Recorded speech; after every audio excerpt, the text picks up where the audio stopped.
గమనించాలి. విలువైన వస్తువును కోల్పోతే మరలా పొందుకునే అవకాశం ఉందండి. అయితే విలువైన జీవితమును కోల్పోతే మరలా పొందుకునే అవకాశం ఏమాత్రము లేదు, ఉండదు, ఉండబోదు. అంతే కదండి.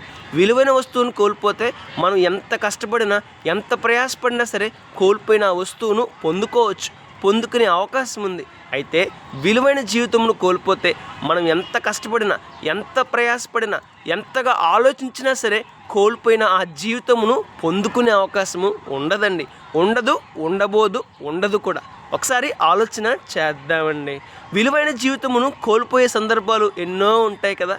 మనలో చాలామంది పాపపు కార్యములను ప్రేమిస్తూ ఉన్నామేమో. గమనించాలి. ఎవరైతే పాపమును ప్రేమిస్తారో, ఎవరైతే పాపపు కార్యములను ప్రేమిస్తారో, ఎవరైతే చెడు జీవితాన్ని జీవిస్తారో, ఎవరైతే దేవుడు ఆశ్రయించుకునే జీవితాన్ని కలిగి ఉంటారో వారు విలువైన జీవితమును కోల్పోయే ప్రమాదం ఉంది. విలువైన పరలోక రాజ్యాన్ని కోల్పోయే ప్రమాదం ఉంది. విలువైన జీవితమును పోగొట్టుకునే ప్రమాదం ఉందండి. మానవ జీవితం ఎంతో విలువైనది. మానవ జీవితం ఎంతో శ్రేష్టమైనది. ఆ విలువైన శ్రేష్టమైన జీవితాన్ని మనం కాపాడుకోవాలి కదా.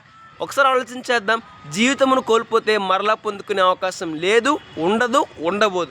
కాబట్టి ఇప్పటికైనా మన జీవితాన్ని మార్చుకుందాం, మన జీవితమును కాపాడుకుందాం, దేవుని విశ్వాసంలో ఎదుగుదాం, దేవుని విశ్వాసంలో ఫలిద్దాం. రేపటి దినాన శ్రేష్టమైన పరలోక రాజ్యాన్ని, శ్రేష్టమైన ఆశీర్వాదాన్ని పొందుకుందాం. May God bless you all.